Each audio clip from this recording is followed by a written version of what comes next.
कहानी की शुरुआत में हमें एक लड़की सिमोन भागती हुई दिखाई देती है जो अपना पेपर देने के लिए आती है। वो भागकर सीधा अपने दोस्तों के पास आती है। सिमोन उनसे बात कर ही रही थी, तभी वहाँ उसका डैड फ्रेडरिक भागता हुआ आता है। फ्रेडरिक उसके दोस्तों से कहता है कि जितना जल्दी हो सके यहाँ से किसी दूसरी जगह पर भाग जाओ। फ्रेडरिक अपनी बेटी को वहाँ से भगाकर ले जाने लगता है और कहता है कि कुछ ही देर में एक जहरीली बारिश होने वाली है। फ्रेडरिक अपनी गाड़ी लेकर तेजी से आगे की तरफ बढ़ रहा था। दूसरी तरफ पूरे शहर में काले बादल छा जाते हैं। यहाँ फ्रेडरिक अपनी पूरी फैमिली को लेकर यहाँ से दूर किसी बंकर में जा रहा था ताकि वो सब उस जहरीली बारिश से बच सकें। फ्रेडरिक अपने बेटे से सीट बेल्ट बांधने को कहता है और इसी दौरान उसका ध्यान भटक जाता है, जिससे उसकी गाड़ी दूसरी गाड़ी से टकरा जाती है और देखते ही देखते पूरी रोड वहाँ गाड़ियों से जैम हो जाती है। यहाँ फ्रेडरिक एक आदमी से उसकी गाड़ी आगे से हटाने के लिए कहता है, लेकिन आगे से रोड पूरी तरह बंद हो चुकी थी, इसलिए वो अपनी फैमिली को लेकर वहाँ से निकल पड़ता है और वो सब सीधा जंगल की तरफ भागते हैं। पीछे से उन्हें एक आदमी रोकता है, लेकिन वो किसी की नहीं सुनते और सीधा उस बंकर की तरफ बढ़ते हैं और जल्दी से उस बंकर तक पहुंच जाते हैं। यहाँ फ्रेडरिक जल्दी से अपना फिंगरप्रिंट लगाकर उस बंकर को खोल देता है और सब उसके अंदर चले जाते हैं। जैसे ही वो अंदर जाते हैं, पीछे आसमान से बारिश की पहली बूंद एक पत्ते पर आ गिरती है और तेज बारिश शुरू हो जाती है। बंकर के अंदर आते ही फ्रेडरिक अपनी फैमिली को पूरी तरह सैनिटाइज कर देता है ताकि वो उस जहरीली बारिश से बच सके। तभी फ्रेडरिक अपनी बीवी एलन के हाथ में एक डिवाइस देता है और कहता है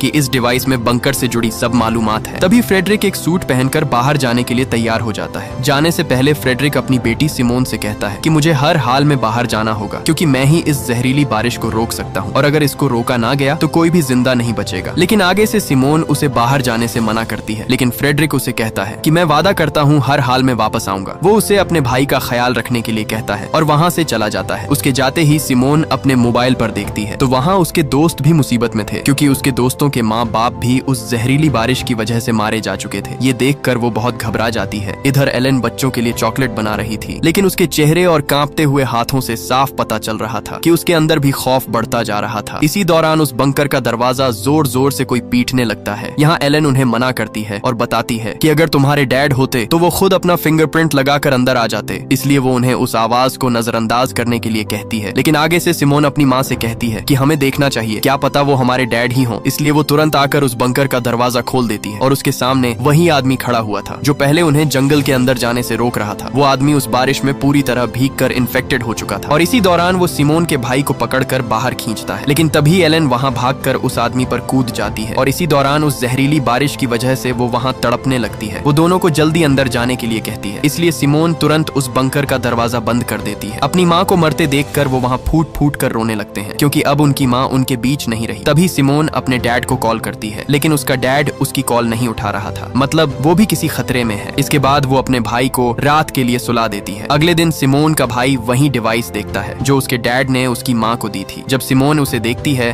तो वहाँ उसे और भी बहुत सारे बंकर का मैप मिलता है, मतलब इस जंगल में बने ऐसे और भी बंकर मौजूद हैं। और यहाँ हमें पता चलता है कि फ्रेडरिक एक साइंटिस्ट था और उसकी कंपनी अपोलो ने ही ये सभी बंकर्स यहाँ बनवाए थे, क्योंकि फ्रेडरिक को पहले से पता था कि बहुत जल्द ही जहरीली बारिश होने वाली है जिससे सभी लोग तड़प तड़प कर मारे जाते हैं। इसलिए वह मौके पर ही अपनी फैमिली को बंकर के अंदर ले आया था। ये देखकर वो जल्दी से दूसरे बंकरों में मदद के लिए वहाँ सिग्नल भेजती है, लेकिन उसकी बदकिस्मती वहाँ से उसे कोई भी सिग्नल नहीं मिलता। तभी उसके दिमाग में एक ख्याल आता है, तो वहाँ वो उस बंकर में रेडियो ढूंढने लगती है और खुशकिस्मती से उसे वहाँ वो रेडियो मिल जाता है और वो जल्दी से उस रेडियो पर मदद के लिए चिल्लाती है, लेकिन वहाँ भी सिग्नल नहीं आ रहे थे। ये देखकर वो अपने भाई को रेडियो का एंटेना ऊपर ले जाने के लिए कहती है और खुशकिस्मती से वहाँ सिग्नल आ जाते हैं और सिमोन तुरंत दूसरे बंकर से एक लड़के फ्लिप से बात करती है, लेकिन उससे पहले वो और बात कर पाती वहाँ सिग्नल कट जाते हैं। ये देखकर उसके भाई की आंखों में आंसू आ जाते हैं, लेकिन रात दोबारा से उसे रेडियो में फ्लिप की आवाज आती है। वो उससे बात कर ही रही थी, तभी बदकिस्मती से एक बार फिर से सिग्नल कट जाते हैं। ऐसे ही दिन और महीने गुजरते जाते हैं और हमें पूरे 6 साल बाद का समय दिखाया जाता है, जहाँ रास्मस जवान हो चुका है और अब वो अपने डैड का इंतजार कर कर के थक चुका था। इसलिए वो सिमोन पर बहुत गुस्से होता है। इसलिए यहाँ अब सिमोन सोच में पड़ जाती है और उस बंकर से बाहर जाने का सोचती है। इसलिए जब रास्मस सो रहा था तब वो उसके कमरे का दरवाजा बंद कर देती है और उस वायरस से बचाव के लिए एक सूट पहनकर पूरे 6 साल बाद उस बंकर का दरवाजा खोलती है। और जैसे ही वो दरवाजा खोलकर बाहर आती है तो वहाँ हर तरफ उसे अपनी माँ की चीखें सुनाई देती हैं, लेकिन वो खुद को संभालते हुए आगे बढ़ती है और चलते चलते शहर की तरफ आ जाती है। आते ही वहाँ उसे एक साइन दिखाई देता है जो आगे की तरफ इशारा कर रहा था, जो यहाँ से पूरे 2500 मीटर दूर था। सिमोन उस साइन का पीछा करते करते एक बिल्डिंग के अंदर पहुँचती है जहाँ उसे हर तरफ सिर्फ लाशों के ढेर ही दिखाई दे रहे थे। तभी वहाँ उसे एक कुत्ता देख लेता लेता है और अचानक उसके पीछे पड़ जाता है। वो भागती भागती एक कमरे में छुप जाती है। अगली सुबह रस्मस नींद से उठकर उसके पास आता है तो सिमोने उसे बताती है कि कल रात में बंकर से बाहर गई थी और बाहर हर तरफ लाशों के ढेर पड़े हुए हैं और कोई भी जिंदा नहीं बचा है। ये सुनकर रस्मस थोड़ा सा घबरा जाता है, इसलिए वो उसे कहता है कि कल सुबह ही हम दोनों यहाँ से बाहर दूसरे बंकर की तरफ जाएंगे। लेकिन रात में अचानक एयर वेंट ब्लॉक हो जाते हैं और बंकर के अंदर ऑक्सीजन खत्म होने लगती है, जिससे वहाँ सिमोन बेहोश हो जाती है। लेकिन मौके पर ही रास्मस उसे वहाँ से घसीटता हुआ बंकर से बाहर ले आता है और बाहर आते ही वहाँ उन्हें कुछ लोग पकड़ लेते हैं जिन्होंने उस बंकर के एयर वेंट ब्लॉक किए थे, इसलिए वहाँ ऑक्सीजन खत्म हो गई थी। दरअसल जब उस रात सिमोन घर से बाहर गई थी तब उन लोगों ने उसे देख लिया था। वो दोनों को दोबारा बंकर के अंदर लेकर एक कमरे में बंद कर देते हैं। वहाँ वो लोग खाने का सामान ढूंढते हैं, लेकिन वहाँ सब खाना खत्म हो चुका था। इसलिए वहाँ उनका लीडर मार्टिन कहता है कि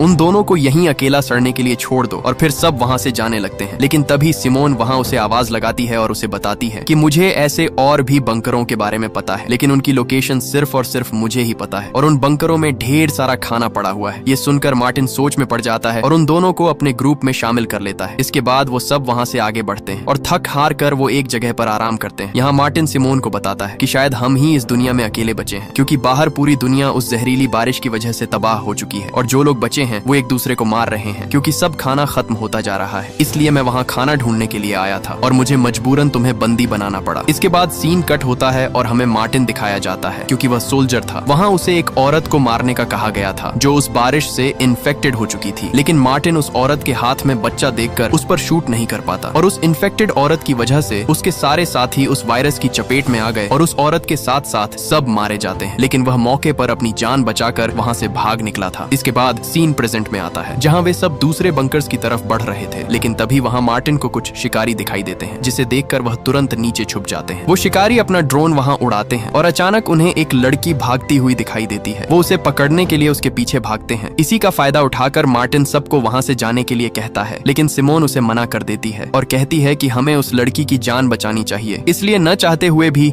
वो सब उसे बचाने के लिए भागते हैं और कुछ ही आगे जाने पर उन्हें वो लड़की उस बारिश के गंदे पानी में फंसी हुई मिलती है जो अब इन्फेक्टेड हो चुकी थी। इसलिए मार्टिन मौके पर ही उसे गोली से मार डालता है और वो वहाँ से आगे जाने लगते हैं। कुछ ही आगे जाकर वो एक बिल्डिंग के पास पहुँचते हैं। वहाँ आते ही उन्हें हर तरफ लाशों के ढेर दिखाई देते हैं। उस बिल्डिंग के अंदर आते ही वो सब वहाँ खिड़कियां और दरवाजों को मजबूती से बंद करने लगते हैं ताकि रात उन पर कोई भी बाहर से हमला न कर सके। उन्हें खुशकिस्मती से उस बिल्डिंग में पीने का साफ पानी भी मिल जाता है, इसलिए वो रात वहीं गुजारने का फैसला करते हैं। सुबह होते ही वो दोबारा से अपना सफर शुरू कर देते हैं और कुछ ही आगे आकर रास्मस का पैर उस जहरीली बारिश के पानी में धंस जाता है। जब मार्टिन को ये पता लगता है तो वो सबको उससे दूर रहने के लिए कहता है क्योंकि वो भी अब इन्फेक्टेड होने वाला था और तभी मार्टिन उसे शूट करने ही वाला था। वहाँ उसके सामने सिमोने आ जाती है और उसे गोली चलाने से मना करती है क्योंकि वो अपने भाई को खोना नहीं चाहती थी। लेकिन जब वहाँ एक लड़की बेट्राइस उसके जूते चेक करती है तो वो जूते वाटरप्रूफ थे और पानी ने उसके पैरों को जरा भी नहीं छुआ, इसलिए वो बच जाता है और वो सब दोबारा आगे की तरफ बढ़ते हैं और कुछ ही आगे आने पर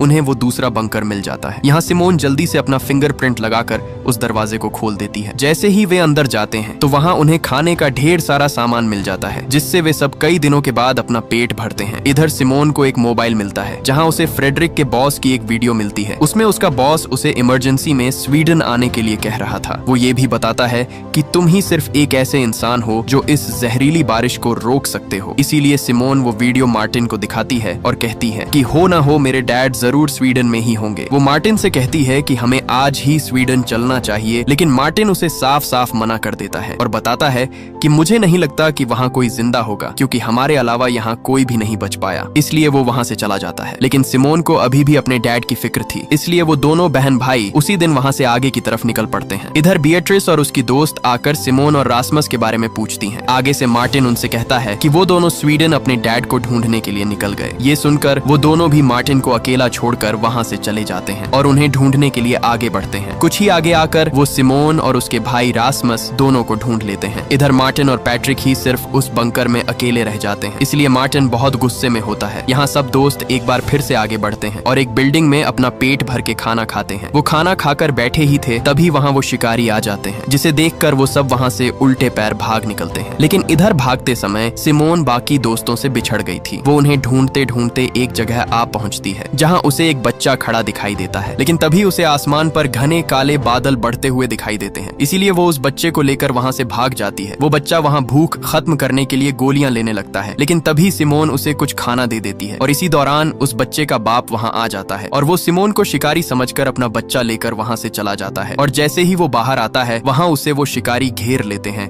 और वहाँ उसे बुरी तरह पीट डालते हैं। ये देखकर सिमोन घबराकर वहाँ से भाग निकलती है, लेकिन भागते हुए पीछे से उसे एक आदमी देख लेता है। इधर सिमोन जैसे ही एक बिल्डिंग में आती है वहाँ उसे उसके दोस्त मिल जाते हैं। वो उन्हें वहाँ से भागने के लिए कहती है, लेकिन तभी वही आदमी आ जाता है जिसने सिमोन को भागते देख लिया था। वो उनसे खाना मांगता है, लेकिन उनके पास खाना नहीं था, इसलिए वो आदमी रासमस को पकड़ लेता है और उसे मारने ही वाला था। तभी वहाँ मार्टिन आकर उस पर गन तान देता है, इसलिए डर से वो आदमी उसे चाकू घोंप कर वहाँ से भाग जाता है और रासमस वहाँ बुरी तरह तड़पने लगता है। इसलिए सिमोन मार्टिन से कहती है कि पास ही एक और बंकर है, हमें जल्दी से वहाँ जाना होगा। अब जैसे तैसे करके वो रासमस को लेकर वहाँ से उस बंकर की तरफ भागते हैं। वो जल्दी से उस बंकर तक पहुँच जाते हैं और अंदर आकर तुरंत रासमस के जख्म पर पट्टी करते हैं। इधर मार्टिन सिमोन को एक डिवाइस दिखाता है जिसमें पूरे शहर का मैप था। मार्टिन उसे बताता है कि इस मैप में जो दीवार है वहाँ जरूर वायरस नहीं होगा, क्योंकि ये गवर्नमेंट ने बनाई ही इसलिए होगी ताकि वायरस से इन्फेक्टेड लोग दूसरी तरफ ना जा सकें। अगर हम इस जगह पहुँच गए तो शायद हम बच सकते हैं। इधर रासमस का जख्म भी धीरे धीरे बढ़ रहा था। ये देख सिमोन मार्टिन से कहती है कि हमें किसी डॉक्टर की जरूरत है, नहीं तो रासमस की हालत और बिगड़ जाएगी। इसलिए आगे से मार्टिन भी मान जाता है और वहाँ सिमोन को उसकी दोस्त एक जगह की तरफ इशारा करती है और बताती है कि उस रास्ते से होकर तुम अंदर जा सकती हो, लेकिन वहाँ वो शिकारी भी मौजूद हैं, वो तुम्हें कभी भी पकड़ सकते हैं। लेकिन सिमोन के पास अपने भाई को बचाने के लिए कोई और रास्ता नहीं था, इसलिए वो वहाँ से आगे की तरफ बढ़ती है। लेकिन तभी ऊपर से एक ड्रोन उसे चेस करने लगता है, जिससे बचकर वो जल्दी से एक बिल्डिंग के अंदर आ जाती है और इसी दौरान वहाँ वो शिकारी पहुंच जाते हैं और वो उसे गन पॉइंट पर ले लेते हैं। लेकिन तभी वहाँ सिमोन के दोस्त आकर उन्हें ढेर कर देते हैं। यहाँ मार्टिन उनसे उस दीवार के बारे में पूछता है, लेकिन वो आगे से साफ साफ इनकार कर देता है। इसी दौरान वहाँ जीन नाम का एक लड़का उस शिकारी के बाजू पर लगा एक सांप का टैटू देखता है, जिसे देखकर उसके अंदर एक अजीब सा डर बैठ जाता है और वो तुरंत मार्टिन से कहता है कि इन सब को मार डालो। इसलिए मार्टिन अपनी गन रिलोड करके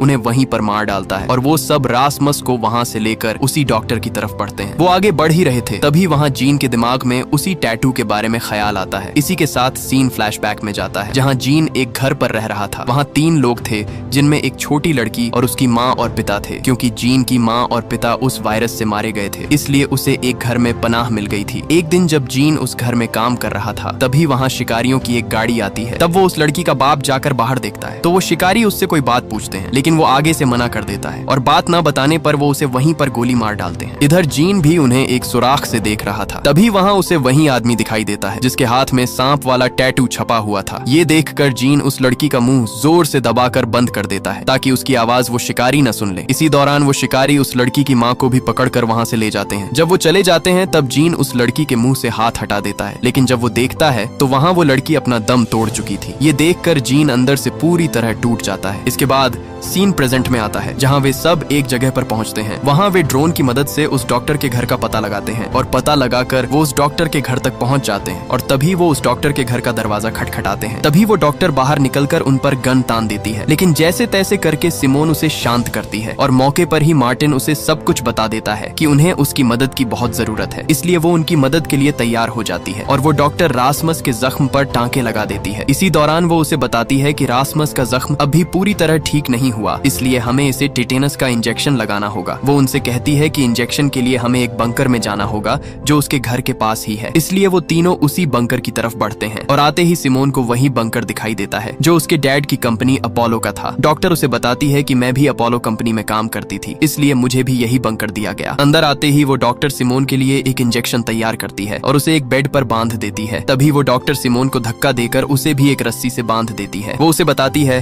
कि तुम्हारे ही डैड फ्रेडरिक की वजह से मेरी पूरी फैमिली जान से मर गई, यहाँ तक कि मेरे बच्चे भी उस बारिश की वजह से मारे गए। डॉक्टर उससे कहती है कि अगर तुम्हारे डैड वो एक्सपेरिमेंट न करते तो वो जहरीली बारिश न होती और आज मेरे बच्चे और मेरी फैमिली जिंदा होती। इधर बाकी दोस्त वहाँ उस डॉक्टर के घर से खाना ढूंढ रहे होते हैं। तभी मार्टिन बाहर देखता है तो वही शिकारी आ चुके थे। यहाँ जब जीन देखता है तो बाहर वही शिकारी खड़ा था जिसके बाजू पर सांप का टैटू छपा हुआ था। इसे देखकर वह एकदम से चौंक जाता है, इसलिए वह एक गन उठाता है और बाहर आकर उस शिकारी को वहीं पर ढेर कर देता है। लेकिन तभी वहाँ उसे वो शिकारी आकर पकड़ लेते हैं। ये देख बाकी बच्चे दोस्त वहाँ से भाग निकलते हैं। इधर वो डॉक्टर रासमस को वो जहरीला इंजेक्शन लगाने ही वाली थी, तभी वहाँ पैट्रिक आकर उसे गोली मार देता है और मौके पर ही सब वहाँ से भाग निकलते हैं और दोबारा से अपना आगे का सफर शुरू करते हैं। और कुछ ही आगे आने पर उन्हें दूर एक घर दिखाई देता है जिसके अंदर लाइट जल रही थी, मतलब वहाँ कोई रह रहा है, इसलिए वो उसके पास आ जाते हैं। लेकिन तभी तभी वहाँ एक आदमी उनके सामने आ जाता है। वो उन्हें अपने घर के अंदर रात गुजारने की इजाजत दे देता है, लेकिन उन्हें अपने हथियार बाहर ही रखने होंगे, इसलिए न चाहते हुए भी वो उस घर के अंदर चले जाते हैं। अंदर आते ही उनके सामने एक जैसे कपड़े पहने बहुत सारे लोग थे, जिसे देखकर उन्हें वहाँ कुछ अजीब सा लगता है। वो उन्हें रात गुजारने के लिए एक कमरा देते हैं, जिसमें वो अपनी नींद पूरी करते हैं। और सुबह होते ही वहाँ एक औरत कैरेन उन्हें सुबह का नाश्ता करने के लिए कहती है, और कई दिनों के बाद आज वो अपना पेट भरकर खाना खाते हैं। लेकिन हैरानी की बात ये कि इन लोगों के पास इतना खाना आया कहाँ से है। इसके बाद वहाँ उस घर के अंदर सिमोन रासमुस को एक डॉक्टर के पास ले आती है, क्योंकि उसका जख्म धीरे धीरे बढ़ता जा रहा था। वो डॉक्टर वहाँ एक इंजेक्शन निकालता है, जो बिल्कुल वैसा ही था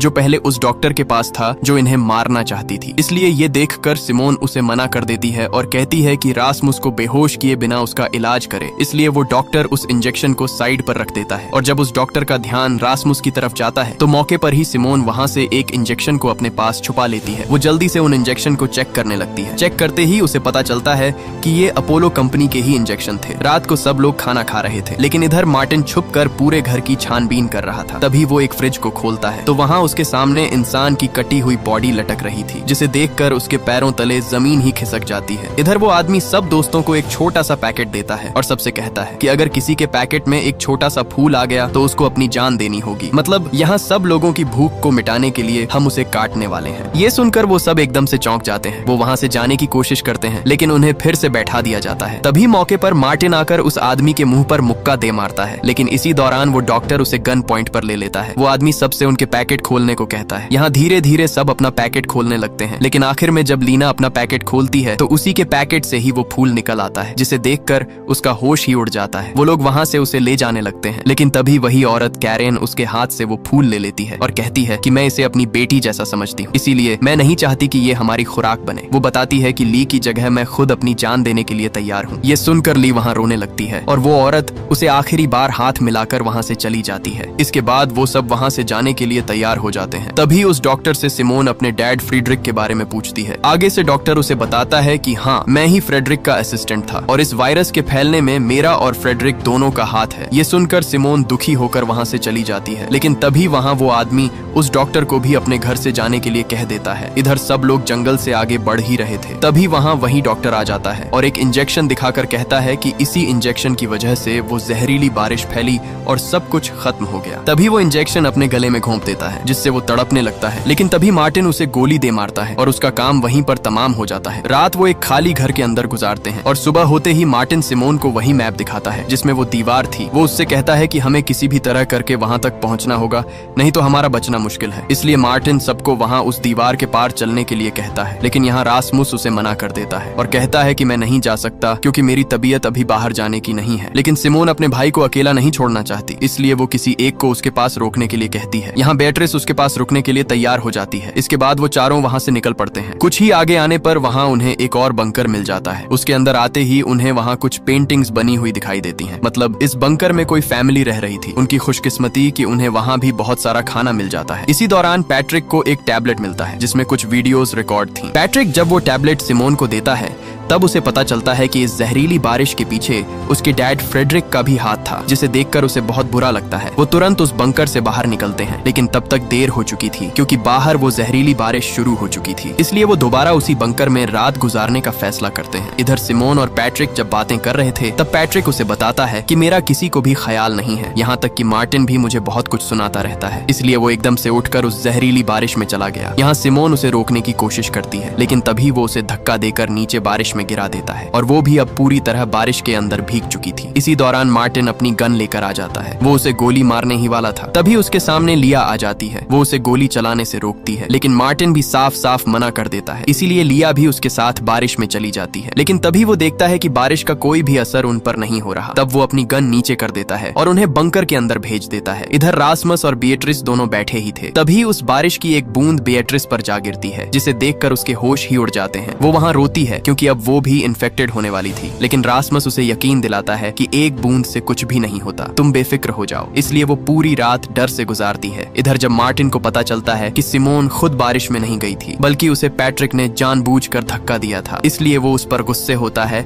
और उसे बंकर से बाहर निकलने के लिए कहता है। इधर सुबह जब रासमस उठकर बेट्राइस को देखता है तो वहाँ उसके पैरों तले जमीन ही खिसक जाती है, क्योंकि बेट्राइस वहाँ मर चुकी थी। यहाँ मार्टिन भी पैट्रिक को जवाब दे देता है और कहता है कि अपना सब सामान पैक करो और यहाँ से चले जाओ, क्योंकि अब हमें तुम्हारी कोई जरूरत नहीं। इसलिए उसी दिन पैट्रिक रोता हुआ वहाँ से चला जाता है। पैट्रिक वहाँ से सीधे उसी घर के पास आता है जहाँ रासमस रुका हुआ था। जब वह आता है तो देखता है कि रासमस बेट्रिस की लाश लेकर बाहर आ रहा था, जिसे देखकर वह उल्टे पैर वहाँ से भाग निकलता है। वह भागता भागता एक जगह आ गिरता है। जैसे ही वो खड़ा होता है तो एकदम से उसके सर पर कोई आकर कपड़ा डाल देता है और वहाँ उसे एक गाड़ी में बैठा दिया जाता है। तब वो उसी आदमी को देखता है जो उन शिकारियों का लीडर था, जो उन्हें पकड़ने के लिए उनके पीछे हाथ धोकर पड़े हुए थे। वो आदमी उसके बाकी दोस्तों के बारे में पूछता है कि वो कहाँ हैं, लेकिन आगे से पैट्रिक साफ साफ मना कर देता है। इसलिए वो उसे धमकी देता है और बताता है कि अगर तुमने हमें न बताया तो मैं तुम्हारे सारे दांत एक एक करके बाहर निकाल दूंगा। लेकिन फिर भी आगे से पैट्रिक मना कर देता है। ये सुनकर वो आदमी उसका एक दांत बाहर निकाल देता है। इसलिए वो उसे अपने दोस्तों के बारे में सब कुछ बता देता है। इधर लिया और बाकी दोस्त वहाँ से सब खाने का सामान पैक कर रहे होते हैं। तभी सिमोन मार्टिन से पैट्रिक के बारे में पूछती है कि वह कहाँ है। तब मार्टिन बताता है कि उसे मैंने बंकर से बाहर निकाल दिया था और वह यहाँ से जा चुका है। तभी बाहर दरवाजा खटखटाने की आवाज आती है। मार्टिन जैसे ही बाहर आता है तो वहाँ उसके सामने रासमस बीट्रिस को उठाए हुए खड़ा था, लेकिन मार्टिन उसे अंदर आने से मना करता है, क्योंकि उसे पता था कि बीट्रिस के साथ साथ रासमस भी इन्फेक्टेड हो चुका है। लेकिन रासमस उसकी एक बात नहीं सुनता और वो बीट्रिस को लेकर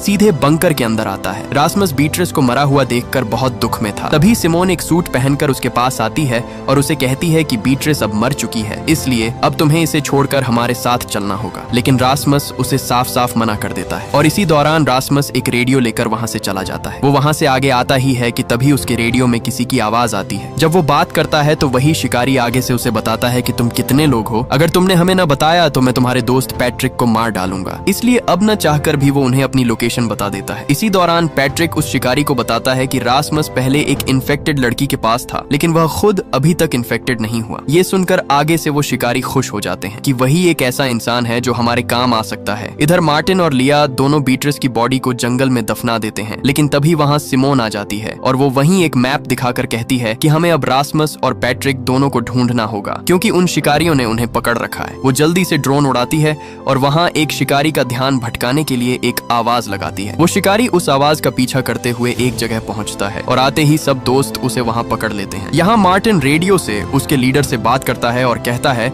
कि मैंने तुम्हारे एक साथी को पकड़ लिया है, अगर तुम उसे जिंदा देखना चाहते हो तो बदले में हमारे साथी तुम्हें वापस करने होंगे। अगले दिन सिमोन उस शिकारी को रासमस से बात कराने के लिए कहती है। वह आगे से उसे कहता है कि मैं अब अकेला ही मरना चाहता हूँ। ये सुनकर सिमोन उस लीडर को अकेले जंगल में मिलने के लिए कहती है और उसी दिन वह उसे मिलने के लिए जंगल में आती है। वो शिकारी उसे बताता है कि तुम्हारा भाई रासमस की बॉडी पर उस जहरीली बारिश का कोई असर नहीं हो रहा है, इसलिए अब मैं उसे एक इंजेक्शन लगाने वाला हूँ, जिससे हमें पता चल जाएगा कि कैसे उस जहरीली बारिश को रोका जा सकता है। इसी दौरान मार्टिन उसके साथी को वहां ले आता है और बदले में सिमोन रासमस को मांगती है, इसलिए वो शिकारी रासमस को उनके पास वापस भेज देते हैं और गुस्से में रासमस इंजेक्शन लिया से छीनकर अपने आप को लगा लेता है, जिससे वह जमीन पर जा गिरता है। ये देखकर सबके वहां होश ही उड़ जाते हैं, क्योंकि अब उन्हें लग रहा था कि रासमस उनके बीच नहीं रहा। लेकिन तभी उसे होश आ जाता है और सही सलामत वह चलने लगता है। ये देखकर सिमोन को यकीन नहीं आता, क्योंकि सच में रासमस की बॉडी पर उस वायरस का कोई भी असर नहीं हुआ। इसके बाद मार्टिन सीधे पैट्रिक के पास आता है और उसे अपनी सभी गलतियों की माफी मांगकर उसे अपने गले लगा लेता है। यहाँ अब सब दोस्त अपोलो कंपनी की तरफ जाने के लिए तैयार हो जाते हैं। तभी वही आदमी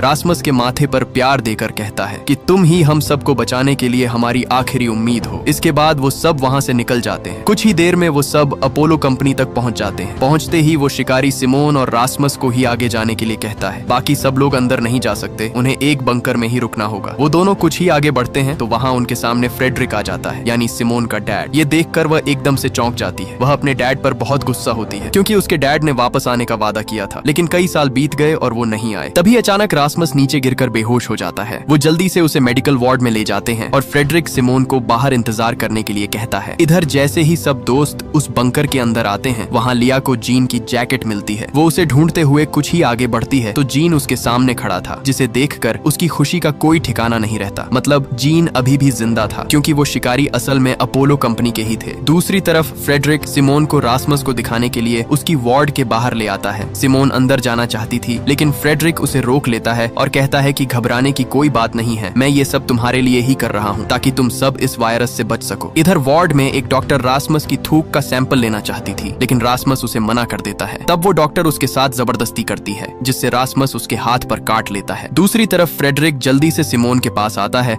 और घबराहट में उसे बताता है कि अपने भाई को लेकर यहाँ से जितना जल्दी हो सके दूर चले जाओ क्योंकि अब इस वायरस का कोई इलाज नजर नहीं आ रहा है और ये बहुत तेजी से फैलने वाला है जिससे सब लोग मारे जाएंगे। जैसे ही वो रासमस के वार्ड में आता है तो वहाँ वो डॉक्टर रासमस के काटने पर तड़प कर मर चुकी थी। ये देखकर फ्रेडरिक जल्दी से रासमस की थूक लेकर माइक्रोस्कोप पर जब देखता है तो वहाँ उसके पैरों तले जमीन ही खिसक जाती है और वो तुरंत सब बंकर पर इमरजेंसी लगा देता है और सब बंकर वहाँ पूरी तरह बंद हो जाते हैं। फ्रेडरिक जल्दी से अपोलो कंपनी के मैनेजर से बात करता है। वो आगे से उसे बताता है कि किसी भी तरह करके रासमस का ऑपरेशन करो ताकि हम वैक्सीन बना सकें। लेकिन फ्रेडरिक को पता था कि अगर उसने रासमस का ऑपरेशन किया तो रासमस अपनी जान से हाथ धो बैठेगा और वह यह बिल्कुल नहीं चाहता था। इसलिए फ्रेडरिक सिमोन से कहता है कि जितना जल्दी हो सके अपने भाई को यहाँ से कहीं दूर ले जाओ क्योंकि उसकी जान खतरे में है। ये सुनकर सिमोन जल्दी से आकर मार्टिन से बात करती है और उसे बंकर के दरवाजे खोलने का रास्ता बताती है और जैसे तैसे करके वो उस बंकर का दरवाजा खोल लेते हैं और रासमस को साथ लिए बिना वहां से बाहर भाग निकलते हैं। लेकिन तभी आगे से फ्रेडरिक आ जाता है और उनसे कहता है कि तुम्हें रासमस को भी साथ लेकर ही जाना होगा। तभी फ्रेडरिक अपनी गन उन पर तान देता है और धमकी देता है कि अगर तुम रासमस को साथ लेकर नहीं गए तो मैं तुम सबको गोली मार डालूंगा। लेकिन अचानक मार्टिन आगे बढ़ता है और मौके पर ही फ्रेडरिक उसे गोली मार देता है जिससे मार्टिन बुरी तरह जख्मी हो जाता है। लेकिन तभी सिमोन उसे धक्का देकर नीचे गिरा देती है और जैसे तैसे करके